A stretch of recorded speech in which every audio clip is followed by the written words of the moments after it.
Hola, ¿qué tal? Sean todos bienvenidos a un nuevo episodio de Haciendo Camino, el podcast. Les saluda Laura de la Cruz, estudiante de Comunicación Social de la Facultad de Ciencias Sociales y de la Comunicación de esta Universidad Católica Santo Domingo. También les saluda José Lagombra, estudiante de Publicidad en la Universidad Católica Santo Domingo. Hoy tenemos un tema sumamente importante e interesante que, aunque no es sumamente relacionado con la publicidad, es un tema que nos concierne a todos, ya que al final de cuentas la publicidad es comunicación. Así es, el tema que estaremos tratando es comunicación institucional, ya sea en una organización privada o pública. En el día de hoy nos acompaña Elena Sainz. Elena es periodista de formación, egresada de la Universidad de Navarra, España, especialista en comunicación corporativa, institucional y política, con más de una década de experiencia en diferentes sectores empresariales. Tiene un máster en marketing político e institucional por la Universidad de Barcelona, posgrado en liderazgo y competitividad global por la Universidad Georgetown, también en dirección general con Barnum Management School y especialidad en alta dirección de sostenibilidad por esta misma escuela de negocios. Actualmente es gerente senior de comunicaciones y valor compartido de Inter Energy Group, y también es casa matriz del consorcio empresarial Punta Cana, empresa que provee servicio eléctrico a la zona este del país. También nos acompaña Suedy León, egresada de la Facultad de Comunicación Social de la Universidad Católica Santo Domingo. Suedy León Jiménez es consultora de comunicación, asuntos públicos e institucionales, con énfasis en comunicación estratégica, reputación y comunicación de crisis. Tiene 15 años de experiencia como periodista con ejercicio en diversos medios de comunicación. Ha realizado campañas publicitarias, consultoría política y análisis de contenido. Es licenciada en Comunicación Social por la Universidad Católica Santo Domingo y posee maestría en Administración y Estudios Electorales en la Pontificia Universidad Católica Madre y Maestro Pucamaima. Actualmente es directora de comunicación de la Junta Central Electoral y vicepresidenta del Centro de Solidaridad para Desarrollo de la Mujer, organismo sin fines de lucro que trabaja promoviendo la equidad de género.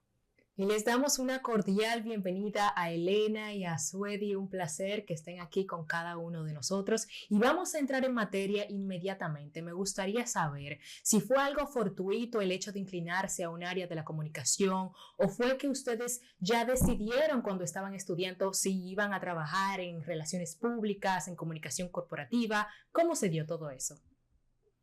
Bueno, no sé. ¿Quién se lanza? Cualquiera de las dos, por supuesto. Dale. Bueno, en primer lugar, muchísimas gracias y muy honrada de estar aquí en este espacio, en el podcast. Y bueno, me disculpo de antemano por mi voz congestionada, pero no podía faltar a esta cita. Así que, como digo, estoy emocionada de compartir este espacio y también con una gran colega de la profesión.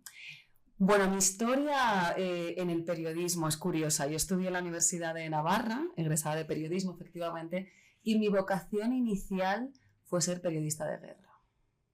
Wow. Eso fue lo que me motivó a ser periodista y a empezar mis primeros pasos académicos en esta carrera.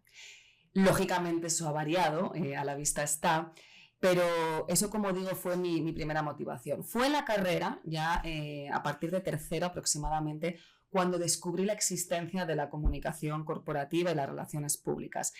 Y ahí, realmente, sin dejar de lado mi vocación periodística, ya creció en mí la semilla del interés por trabajar en el sector privado, institucional, público, incluso político, porque luego mi trayectoria también me llevó por esos andares.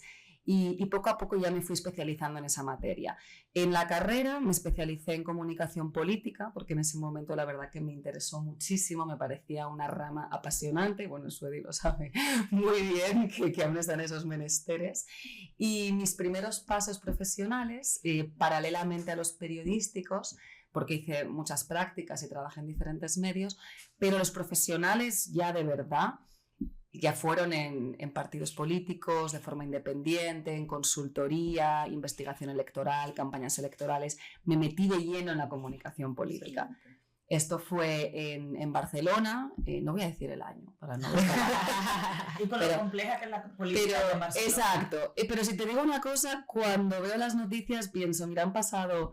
Lo voy a decir ya, como 12 años y te juro que son los mismos titulares que entonces. Sí. Digo, no ha cambiado absolutamente nada. Pero bueno, empecé ahí, luego ya en Madrid seguí mis pasos en el ámbito electoral, pero ya desde una consultoría. Y ahí, en esa consultoría fuera del periodo electoral, sí que tuve oportunidad de tener experiencia ya con casos y proyectos de comunicación corporativa estratégica. Y ahí sí que ya descubrí un poco toda esa rama tan compleja, tan apasionante y en la que me pude, como digo, especializar. Hubo un libro en ese momento de Frank Luntz que se titula en español No es lo que tú dices, sino lo que la gente entiende, que es muy conocido en el ámbito político, pero también me lo llevo al ámbito electoral y comunicacional a nivel corporativo, porque marcó mucho mis pasos y la visión que debía construir a partir de ese momento. Y es la construcción de esa narrativa, la reputación, la percepción. Y bueno, el resto es historia, para no alargar demasiado, me fui especializando poco a poco hasta que ya llegué a Dominicana, por hacer el cuento un poco corto, y ahora me dedico, ya estoy en el otro lado de la fuerza, que digo yo, en una empresa. Estoy en Interenergy Group, que es un holding de alcance internacional, casa matriz de CEPEM, del Consorcio Energético Punta Cana Macao, conocido porque es la empresa de generación, distribución, comercialización y transmisión de energía en la zona este, y desde ahí ya sí llevo, desde el seno de una organización, toda la comunicación estratégica del grupo. Wow, maravilloso, sí. Una trayectoria. O sea que desde el periodismo de guerra hasta hoy, bueno, pues podéis imaginaros la distancia. El periodismo de guerra. Mira, fíjate que yo aún recuerdo uno de mis grandes gurús del periodismo de guerra, Gervasio Sánchez, que le podéis googlear y la verdad que es un reputado periodista. Yo recuerdo con apenas 20 añitos, yo estaba trabajando una pasantía en el Heraldo de Aragón, un medio de allá local, de la zona donde me crié, y yo le dije, Gervasio, yo me quiero ir contigo a Afganistán a cubrir un reportaje. Y me miraba con una cara y me dice, esta niña está loca. Me dice, no, yo no te voy a llevar a ninguna parte, y menos a Afganistán, o sea que no te voy a poner un burka para cubrir nada. No fui a Afganistán, pero bueno, desde ahí la verdad que tuve contacto con muchísimos periodistas con los que mantengo todavía amistad y relación, y eso sigue ahí. O sea, no es parte de mi trayectoria ni me voy a dedicar a eso. Yo estoy muy honrada y satisfecha por donde han devenido mis avatares profesionales, pero sí es curioso que por ahí empezó todo. Wow, increíble, de verdad. Bueno, se pueden hacer símiles porque la guerra ocurre en cualquier sitio. Exacto. Sí. Pero con otro tipo de guerras y batallas tengo que lidiar. Bueno, pues lo mío es más reciente y diríamos que casi casual. Yo estudié comunicación social acá y inicié, no voy a decir el tiempo, pero siempre en el área periodística, y el mundo me llevó también por la producción, radio, y caí en la comunicación política por naturaleza. O sea, vengo de una familia que tiene historial militando en partidos políticos y crecí en ese ambiente. Sin embargo, nunca me dediqué a trabajar de lleno la comunicación política, sino hasta hace muy poco de manera formal en el Estado Dominicano. Salí de las redacciones de los periódicos en el 2020 definitivamente, porque la institucionalidad es mi pasión. Yo siempre lo digo como si fuera mi eslogan. Y me ofrecieron trabajar en una institución del Estado que se parecía mucho a mí, que es la Cámara de Diputados.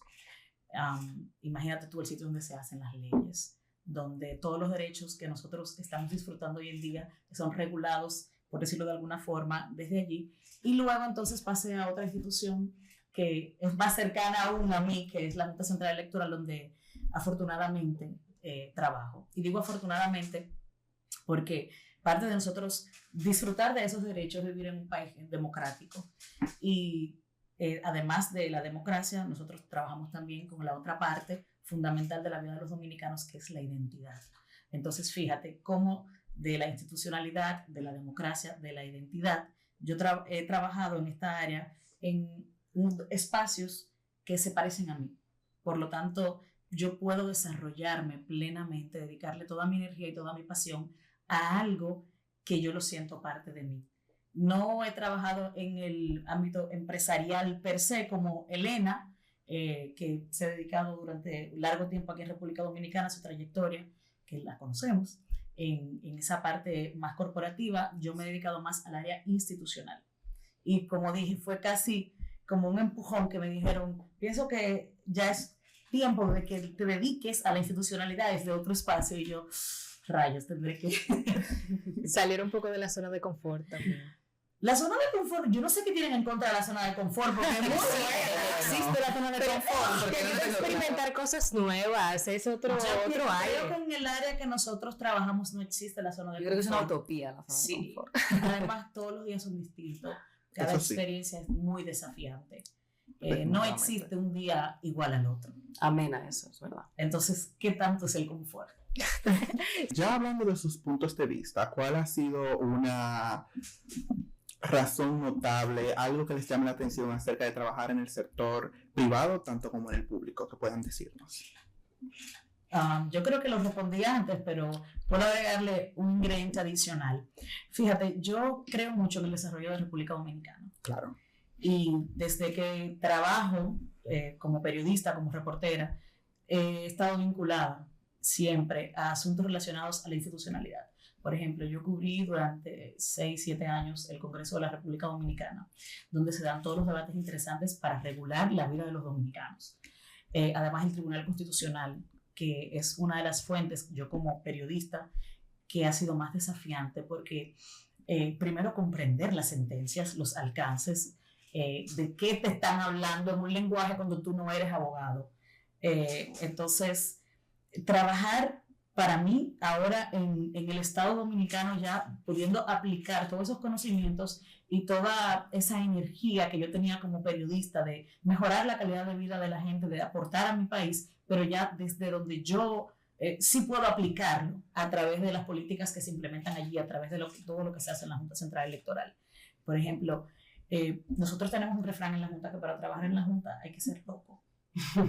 Pero lo decimos en el buen sentido, porque nosotros estamos en la vida de los dominicanos desde antes de que nazcan hasta después que se mueren. Correcto. Porque tenemos todo el ciclo de la vida civil tuya. Entonces, la vida civil tuya implica a tus padres, tus abuelos, tus hijos y todos tus descendientes.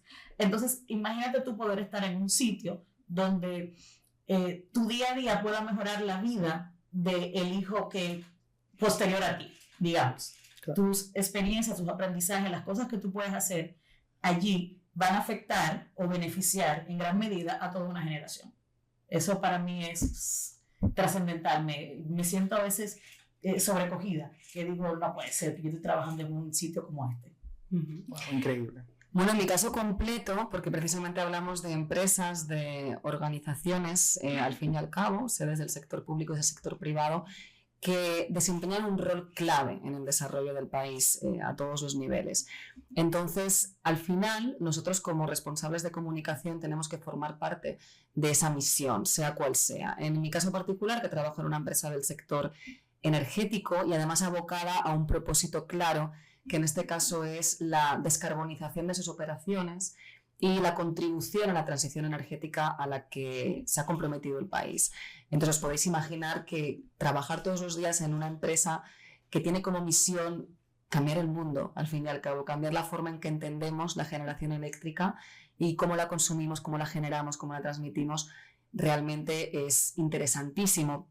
Y desde el ámbito de comunicación, y es otro punto que a lo mejor podemos desarrollar más adelante, el responsable de comunicación como tal dentro de una organización ha evolucionado muchísimo en los últimos tiempos. Y ahora mismo forma parte del core del negocio o del core de toma de decisiones de cualquier tipo de organización, sea pública o privada, insisto. Entonces, estar dentro, en ese seno de toma de decisiones, marcando un rumbo estratégico de cómo tiene que presentarse esa organización ante la sociedad, cómo le marcamos la identidad a ese ciudadano corporativo, que es al fin una empresa, cómo se relaciona. Y vuelvo al punto que he dicho antes, no es lo que tú dices, es lo que la gente entiende, qué lenguaje marcamos.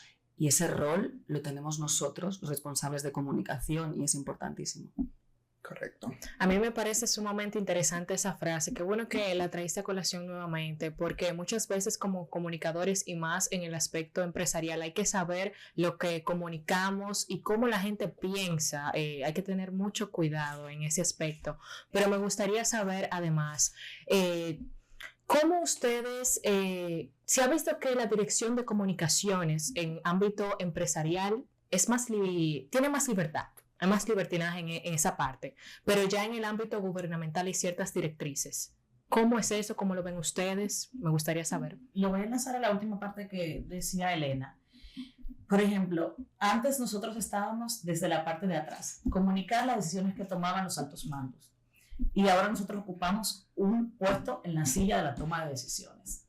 ¿Por qué? Porque el cambio que ha hecho el mundo, la comunicación, los seres humanos, las personas, le ha dicho a las personas que toman decisiones, tanto en las empresas como en las instituciones, de que no podemos tomar una decisión sin antes ver cuál va a ser el impacto que se va a tener. Exactamente. Y eso es igual tanto para el sector público como para el sector privado, e incluso cuando tú estás haciendo consultorías para entes individuales, candidatos.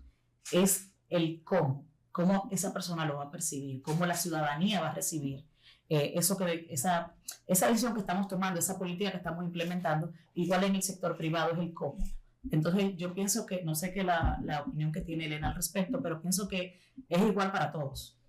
Es una responsabilidad enorme y además estamos hablando de que la sociedad se divide por diferentes territorios de conversación. Es una conversación en permanente estado de ebullición. Y una organización tiene que encajar en ese espacio como ciudadano corporativo, insisto, y decidir sobre qué es lo que va a hablar, cómo lo va a decir, sobre qué se va a posicionar o no y cómo va a comunicar lo que hace al fin y al cabo. Entonces esa responsabilidad, insisto, es enorme. Y además aquí las organizaciones tienen un rol clave, también en términos de la responsabilidad que tienen para con la sociedad a la que sirven, en cuanto a las conciencias y acciones que mueven.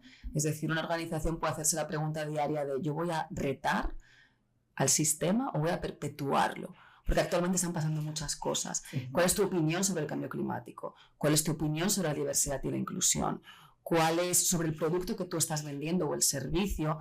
¿Qué impacto tiene a todos los niveles? Sea ambiental, social, a todos los niveles. Y eso hay que definirlo, y por eso es tan importante lo que estamos comentando ambas, de que eso está en la toma de decisiones de la empresa. No es algo aislado o algo anexo de, mira, yo quiero comunicar esto y lo hago. No, lo has dicho tú, Suedi. ¿Qué percepción va a suponer esto? ¿Qué repercusión, qué impacto? Eso es importantísimo. Nos gustaría saber cuál ha sido una crisis o la crisis más retadora que han enfrentado dentro de una organización y qué estrategias han utilizado para enfrentarlas. ¿Por dónde empezamos? Bueno, yo voy a empezar diario prácticamente. Exacto. Yo creo que Elena y yo coincidimos en ese punto de que ambas trabajamos en instituciones que manejan crisis constantemente. Correcto. Por ejemplo, nosotros trabajamos con las dos partes más neurálgicas de un país, que es la identidad y la democracia.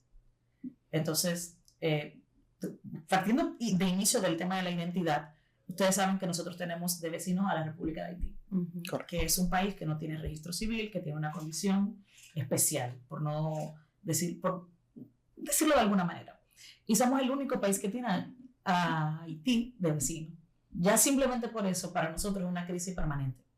¿Por qué? Porque tenemos el tema migratorio, tenemos el tema de que los que viven aquí no tienen identidad, pero también hay el tema de que se aprobó una ley que permitía que hubiera un plan de regularización y que a partir del plan de regularización había que dotar de identidad a los que cumplieran.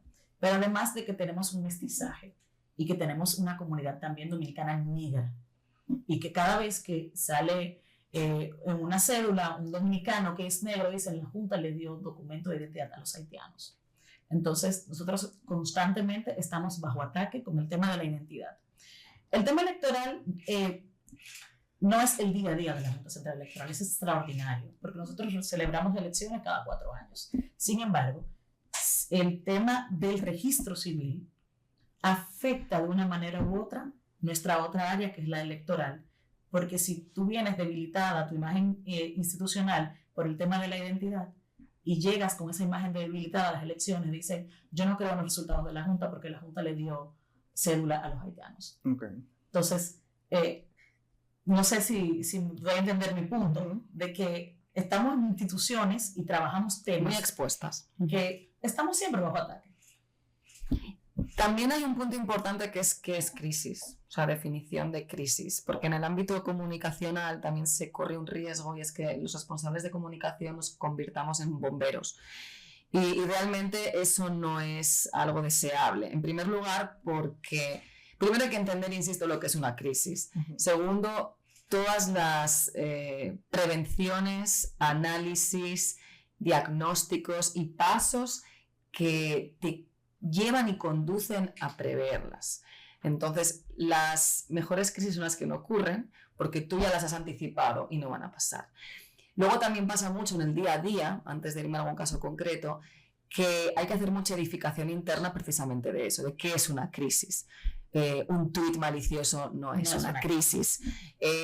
Ni siquiera un titular concreto. Ni siquiera una portada. Ni siquiera una portada, efectivamente. Y de hecho hay grandes empresarios muy reputados que tienen, bueno, reels y cortes que circulan por redes sociales que son muy elocuentes precisamente por eso. O sea, un titular de un medio de comunicación. Primero pensemos, ¿quién va a leer eso ese día puntualmente? Primero, ¿quién lo va a ver? O sea, no ir más atrás. ¿A quién le va a llegar? ¿Quién lo va a ver? ¿Quién se va a detener en eso? ¿Y quién lo va a leer? O sea, si empezamos a reducir el porcentaje, o sea, ese alcance se vuelve a lo mínimo. Ojo, no hay que subestimar nunca nada, pero hay que mantener un equilibrio muy fino para poder contener y tomar las decisiones adecuadas. Porque el principal riesgo de una crisis precisamente es eso, la improvisación, dejarse llevar por el temor y enseguida acometer reacciones que no están bien meditadas. O no darle la importancia adecuada. O no darle la importancia adecuada, en el lado contrario, efectivamente, subestimarlo y de ahí que escale. Y otra vez, el silencio es una decisión estratégica que a veces no es la más deseable porque puede escalar y convertir bolas de nieve en situaciones completamente manejables.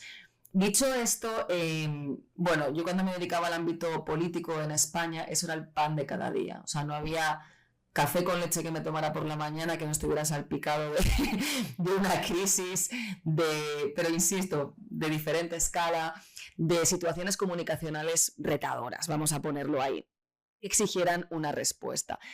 Eso es el día a día. Al final, yo creo que el aprendizaje es que no puedo hablar de las peores crisis, porque aunque pueda parecer cliché, se aprende tanto de ellas, que al final son un aprendizaje tan valioso que digo, mira, yo puedo hacer 20 maestrías, pero cuando me enfrento durante una semana de trabajo a una situación retadora en cualquier nivel, digo, Dios mío, y salgo viva y he aprendido, eso te va creando una coraza y un background tan importante que al final puedes presumir y sacar pecho de que llega un momento que cuando te llega una cosa ya sabes, más allá de la teoría, cómo tienes que reaccionar y qué es lo que tienes que hacer. Y me gustaría saber, ahora que estamos en esta era de la digitalización, donde muchas informaciones falsas aparecen a cada minuto, a cada segundo, me gustaría saber qué medidas ustedes han tomado base a su experiencia. Ustedes lo han dicho todo, pero resúmanme algunas medidas que han tomado. Ella llegó que al les han punto servido. favorito mío de la conversación. Bueno, para nadie es un secreto que la desinformación, noticias falsas, bulos, es un mal que afecta a todos los países del hemisferio y afecta a organizaciones unas más que otras. Y nosotros tenemos un compromiso primario en contra de la lucha contra la desinformación. Es porque la desinformación afecta mucho la democracia, la calidad de la democracia, y si afecta la democracia, afecta la vida de todos los dominicanos y dominicanas. En ese sentido, nosotros tenemos un plan estratégico solamente en contra de la desinformación. Porque hemos visto la experiencia de otros órganos electorales de la región, cómo han sido atacados constantemente por narrativas falsas que vienen justamente desde públicos de interés. Que eso se llama capitalizar la ignorancia. Entonces, imagínate que tu cliente sea el encargado de crear información que te va a afectar a ti. Me explico. Por ejemplo, en Brasil, que es el país de la región que tiene más experiencia en la lucha contra la desinformación, quien se encargó de crear durante 3 años información falsa relacionada contra el Tribunal Supremo de Brasil, era el presidente, que también era un candidato político. Entonces, a cosas similares a esa nos enfrentamos todos los países de la región, y República Dominicana no escapa de esto. Aquí siempre esos fenómenos que se dan globalmente llegan un poco más retrasados, y todavía no estamos en la etapa donde se le hace el deepfake a los candidatos y candidatas o al presidente de la República, pero sabemos que va a pasar. En cuanto al tema electoral del órgano de administración electoral que somos nosotros, la Junta Central Electoral, por ejemplo, nosotros vimos en las primarias del PRM que circuló desinformación, vimos en las elecciones municipales que circuló desinformación y también en las presidenciales. Ahora bien, ¿qué pasa? Hay desinformación que circula respecto al proceso electoral. Hay desinformación que circula respecto a la campaña y a los candidatos. Nosotros simplemente nos estamos enfocando en la desinformación que circula respecto a la administración del proceso electoral. Los políticos, lamentablemente, que se entiendan entre ellos. ¿Ok? Porque nosotros no podemos salir a aclarar una situación que esté vinculada a una organización política. Entonces, tenemos este plan estratégico en contra de la desinformación que tiene varios acápites e inicia por un tema de sensibilización. ¿Por qué? Porque la principal desinformación circula a través del celular, de grupos de WhatsApp de nuestras familias. Sí, cuando llega a las redes sociales, hace rato que circula por WhatsApp. Entonces, si tú no sabes lo que es una información maliciosa, una información falsa, y te metes en el ciclo de la desinformación, entonces por eso es que se inicia con la sensibilización y con la alfabetización de qué es la desinformación.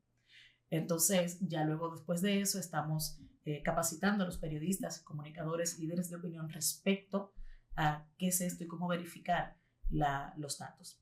En el caso de nosotros no utilizamos verificadores porque nosotros somos los dueños de la información. Los verificadores somos nosotros mismos. Correcto. Por ejemplo, en las municipales circuló que a las 6:30 de la mañana que no habían abierto los colegios electorales. Evidentemente, porque abren a las 7. Exacto. Entonces, hechos. Claro, desesperaba la gente. Esto no tiene por qué ir a un canal de verificación porque la información la tenemos nosotros. Ve a la fuente. O sea, y la campaña, desarrollamos en el año aproximadamente 4 campañas en contra de la desinformación, y la principal es ve a la fuente. Ve a la fuente. Exacto. ¿Cuál es la fuente? Los canales oficiales de la Junta Central Electoral. Exacto. Además de otra serie de iniciativas que tenemos que están, el proyecto contra la desinformación está colgado en nuestro portal web. Les invito a quienes nos están escuchando, quienes nos están viendo. ¿Cómo se le dice ahora a la gente que sintoniza los podcasts? Se le dice televidentes, oyentes, podcasters, me gusta. Podcasters. Invitamos entonces a los podcasters que entren al canal a jcd.gov.do, y ahí pueden ver todos los planes que tenemos en contra de la desinformación. Bueno, completando, porque lo has dicho prácticamente todo y muy valioso, es un reto sin duda, y al final las noticias falsas y las campañas maliciosas son tan fáciles de difundir por los diferentes canales que tenemos, tan fáciles, y al final eso, como he dicho antes, es capitalizando la ignorancia, porque la principal herramienta con la que tenemos que trabajar es precisamente con la capacitación, con la información veraz, con la conciencia de lo que realmente es frente a la mentira.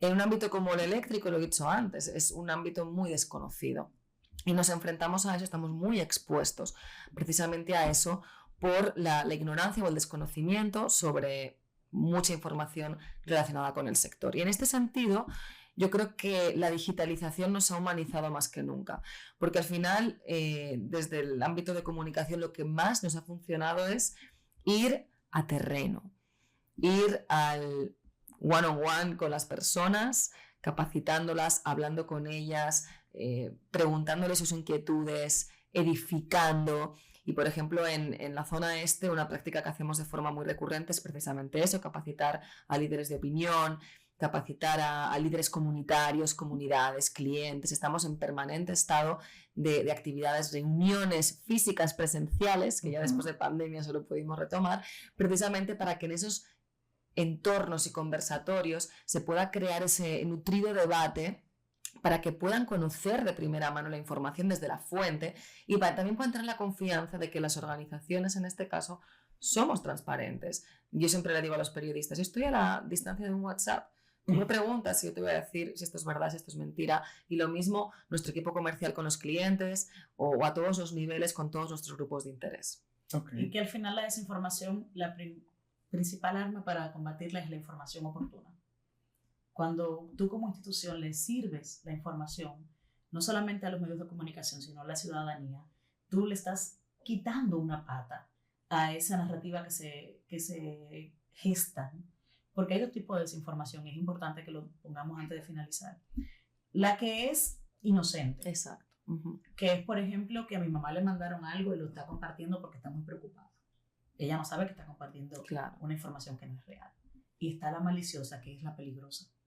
Porque la que es maliciosa se llenan una mesa de personas de cerebros brillantes a decir, mira, con esto podemos hacer esto.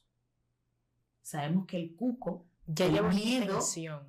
La intencionalidad. Exacto. Sabemos que el miedo de los dominicanos es este. Vamos a llenar las redes de información falsa para que se asusten. E increíblemente cómo se peligroso. difunden esas informaciones por los Como la medios. pólvora. Tiene que tener algo de verdad. Eso es Pero vayamos a un caso muy reciente. La recién electa presidenta de México empezó a circular por WhatsApp y por las redes el bulo de que esta persona tenía tatuada una serie de símbolos satánicos. Y eso era completamente falso. Era una foto donde ella mostraba en su hombro unos tatuajes de mariposas que lleva y alguien, bueno, lo había adulterado y lo había transformado, había truqueado la foto, la había, claro, adaptado y había puesto encima símbolos satánicos.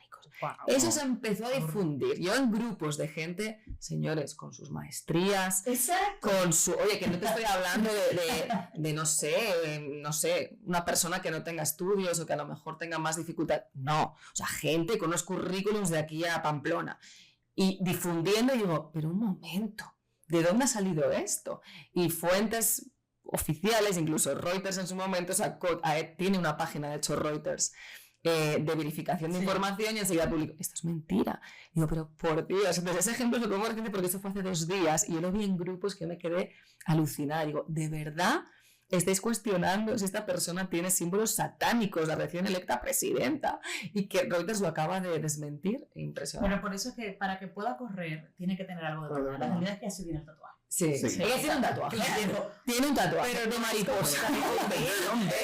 Exacto, no es como se ha ido difundiendo de esa manera y me imagino la gente conservadora y impactada totalmente. Es que quienes crean los bulos no son tontos, ellos saben lo que están haciendo.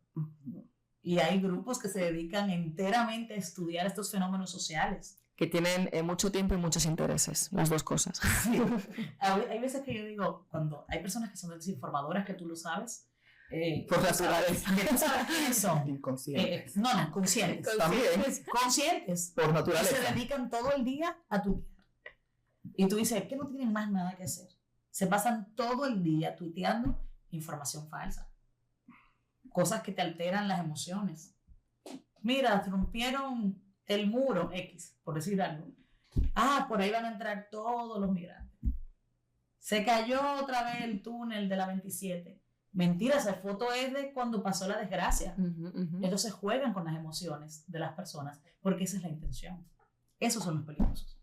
Eso. Y, ok, veamos cómo pregunto esto.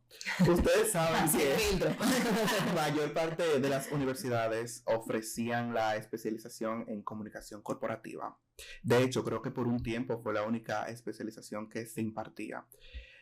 ¿Ustedes creen que hubiera o es necesario reestructurar esta rama, diversificarla, para que más estudiantes puedan especializarse quizás en comunicación interna, externa y demás? Bueno, el reclutamiento de profesionales nos evidencia que existe una debilidad. Y esa es la realidad. Yo creo que en términos generales, la universidad tiene que conectarse más con el mercado, entender un poquito más las tendencias, evolucionar con ellas y adaptar los pensum a eso, que no es nada fácil. ¿Por qué? Porque al final nos encontramos también eso mismo, profesionales que tienen conceptos de la comunicación corporativa que no son, que a lo mejor son antiguos, que han evolucionado, y ojo, hablo en términos muy generales, pero es importante que eso, insisto, evolucione. Y aquí también me gustaría como ya también hacer el llamado, ¿no? De diferenciemos, porque existe comunicación social, existe comunicación corporativa, existe periodismo.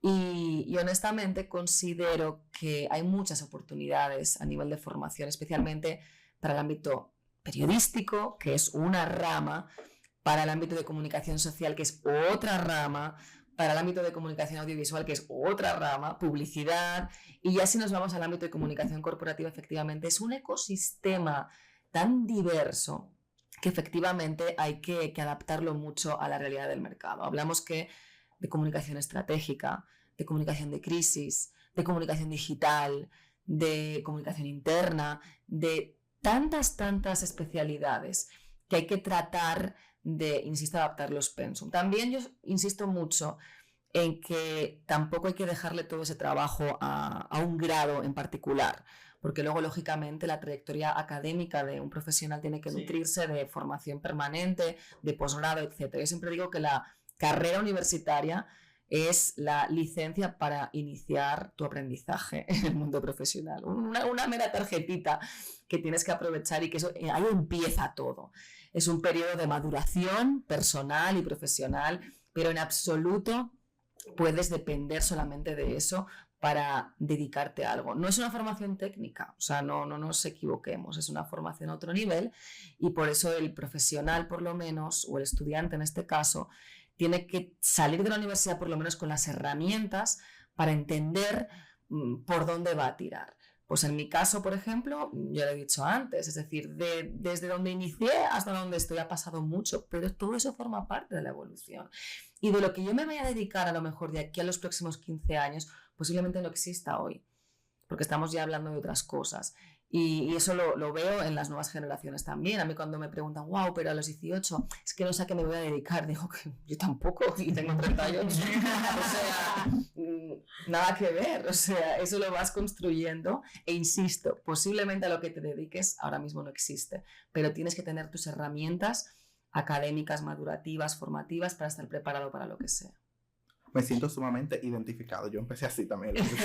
Quería ser diseñador, ahora me dedico al marketing, a las cosas audiovisuales, y por ahí voy descubriendo que eso... Pero lo importante, y ya para darle la palabra a Suri, es tener claro tu propósito. Y eso no se identifica de un día para otro en absoluto. Y también hay que ponderar un poco y equilibrar conceptos como vocación, pasión, porque parece que si no nos sentimos vinculados vocacionalmente a algo es un fracaso. No hay que tener pasión por algo profesional específicamente, pero sí quizá puedas tener una inclinación, una motivación, o quieras conseguir algo y de repente te pones a pensar y te das cuenta que ese ámbito de diseño, ese ámbito mercadológico, ¿qué tiene en común? Un día siéntate como para pensar, ¿qué tiene en común eso que a mí me motiva o me inclina? No hace falta que te apasione, sino que de momento te inclina. Y poco a poco tú lo vas a ir desvelando. Y probablemente dentro de unos años digas, mira, todo tenía un sentido. ¿Ves? Como mis famosas batallas. Yo quería ser periodista de guerra porque al final estoy en la batalla diaria. En mi caso pasó así mismo. Yo inicié queriendo ser artista porque me encantan las artes y dije, la carrera de comunicación tiene como que ciertas afinidades, muchas cámaras, muchas luces, me encanta todo y bueno, por ahí ya estamos aquí y es algo que me apasiona bastante. Y a todas luces nunca mejor tienes un talento, Sí, tienes claro. un talento en el ámbito de comunicación, entonces esa inclinación, si la conectas con las capacidades que tienes ya innatas, Sí. pues ya Exacto. llegas al éxito. Estamos casi igual. Yo no quería ser artista, pero yo siempre quise ser escritora. Y yo dije un día, cuando tenía 16 años, ¿qué es lo que más se acerca a ser escritora? Mi papá, que era periodista, decía, periodismo. Pero yo creo que fue que me empujó, no que era tanto que se conectaba. Yo solo le agregaría con el tema de la capacitación y los perfiles que se necesitan en el área corporativa. Pienso que no solamente se recae la responsabilidad en la academia, sino también Por supuesto. en el propio profesional de la comunicación. No basta, que es un mito que se tiene, con que tú seas un buen periodista para ser un gerente de comunicación. Esa es una competencia, pero no es la única competencia Exacto. que tú necesitas, porque al final tú estás gerenciando, tú estás liderando equipos y manejando otras áreas que no es solamente la del periodismo, que sí es importante. Cuando tú ves, por ejemplo, Elena es periodista, un gerente, director de comunicaciones que fue primero periodista, la experiencia manejando grupos es diferente. Correcto. Saben que, y disculpe, hemos estado hablando tanto de inclusión y demás. Me gustaría saber, y más en este mes, ¿qué tanta importancia le dan dentro de las organizaciones en las que ustedes laboran a la inclusión? ¿Y cómo esta ha evolucionado tanto en la reclutación de personas, en las comunicaciones que se emiten, en el trato del día a día? ¿Cómo esta inclusión se ha ido evolucionando si es que está dentro de esas organizaciones? Bueno, por completar y conecto con tu pregunta, me encanta el tema de escribir historias, porque al final lo que nos une a los profesionales de la comunicación es precisamente la narrativa y aprender a manejar lenguajes en diferentes formatos, sea audiovisual, sea escrito, etc. Y eso es algo que muchas veces se olvida. Sí. De tú tienes que ser un profesional de contar historias. ¿Dónde las plasmes? Puede ser en cualquier ámbito, pero hay que aprender a estructurar esa narrativa. Y en el ámbito de inclusión es importante precisamente en nuestro caso, por ejemplo, y la experiencia que estamos tratando de permear dentro de la empresa es primero trabajar ese lenguaje inclusivo. Es primero que la cultura corporativa tenga ya adherido a su ADN la diversidad y la inclusión. Porque muchas veces cuando hablamos de inclusión nos puede venir a la cabeza de forma automática acciones muy específicas. Pues yo voy a reclutar a X número o X porcentaje de personas que tengan estas características, o yo voy a adaptar mis instalaciones a eso. Eso no es inclusión per se. Es una acción concreta que tiene que partir mucho más completo. E insisto que como primer paso se tiene que entender qué es la inclusión, cuáles son sus implicaciones y que ese lenguaje ya sea parte de la narrativa de la empresa. Bueno, conectando con eso justamente, nosotros como Junta Central Electoral tenemos un manual de comunicación inclusiva y con perspectiva de género, porque por la comunicación inicia todo. Si nosotros desde las comunicaciones que hacemos internamente y hacia afuera no identificamos a todos los públicos, no estamos siendo inclusivos. Además de eso, tenemos una mesa de inclusión que trabaja políticas institucionales en favor de personas con discapacidad, con diferentes tipos de discapacidad, porque nosotros manejamos un producto que es la identidad que abarca a todos los sectores, a todas las personas. Y el otro producto que abarca al otro 80% de la población dominicana es el tema electoral. A través de las elecciones se llega al poder y en el poder se toman decisiones Exacto. que afectan entonces a todo el colectivo. Entonces, por ejemplo, un ejemplo palpable, visible, fue el proyecto del voto accesible, que lo implementamos en las elecciones pasadas, tanto en las municipales como en las presidenciales. ¿Qué fue el voto accesible? Se implementaron plantillas para personas que tengan discapacidad visual. Era una plantilla que se colocaba encima de la boleta para que no salieran del recuadro. El voto en casa para personas que no tuvieran movilidad, que entonces Fue un piloto, solamente se implementó en el Gran Santo Domingo, para luego en una próxima experiencia, tal vez en el 2028, que se implemente a nivel nacional. También tuvimos el voto para las personas, las mesas auxiliares, para las personas que podían ir al recinto, pero que si su colegio electoral quedaba en un segundo piso y ese segundo piso no tenía una escalera eléctrica o un ascensor, bueno, pues podían votar ahí en la mesa auxiliar y otras características también. E incluso el voto penitenciario que estuvo dentro del marco del voto accesible. ¿Por qué? Porque esas personas que están privadas de libertad, pero que no han sido condenadas definitivamente, también entran en un renglón de exclusión social. Y había que volverle a dar a esas personas derechos. Okay. Pero además, fijaos la importancia de la forma en cómo nos comunicamos y la importancia de ese lenguaje inclusivo que estamos conversando. Por poner un ejemplo que nada que ver con el ámbito en el que nos dedicamos, pero justo un muy buen amigo mío me compartía una anécdota el otro día. Su hijo tiene autismo y se dirigió un fin de semana pues, a un parque de juegos con su hijo. Y este parque de juegos tenía una genial iniciativa, y era que las personas, o los niños en este caso, con autismo o con alguna condición, se les ponía una pulsera especial, pero porque tenían un acceso diferente, diverso, adaptado a esas necesidades. Uh-huh. Hasta ahí todo bien. Pero cuando se acercan al mostrador para adquirir la pulserita y bueno, pagar la entrada, la persona que estaba ahí se dirigió a este amigo mío y le dijo: oiga, su hijo tiene problemas, porque si es así, tenemos este servicio. Y claro, él se quedó petrificado. Dijo: ¿cómo que si tiene problemas? Entonces, claro, dices, qué buena iniciativa, pero la forma de comunicarlo es nefasta. Entonces tú puedes tener 80.000 iniciativas, pero si tus colaboradores o la forma en que lo comunicas es precisamente contradictoria y poco coherente, pues no, al final se va por los suelos todo lo que has hecho. Wow, increíble. Chicos, sumamente interesante nuestro capítulo de hoy. Hemos culminado con nuestra querida reflexión. Agradecer infinitamente a nuestras queridas invitadas por su participación y las invitamos también a seguir cosechando éxitos. Muchísimas gracias de verdad, Laura y José, por esta oportunidad y un honor estar aquí compartiendo el espacio. Qué bueno, me alegra bastante que hayan estado compartiendo con nosotros, y a ustedes que nos sintonizan a través del canal de YouTube, recuerden seguirnos como Haciendo Camino el podcast, activar la campanita de notificaciones y recordar, por supuesto, que esto también se transmite por RNN2, Canal 67, los jueves a las 2:45 p.m. y sábados a las 5:15 p.m. Así es, este ha sido un episodio sin desperdicios. Como estudiante estoy sumamente, ¿cómo les digo?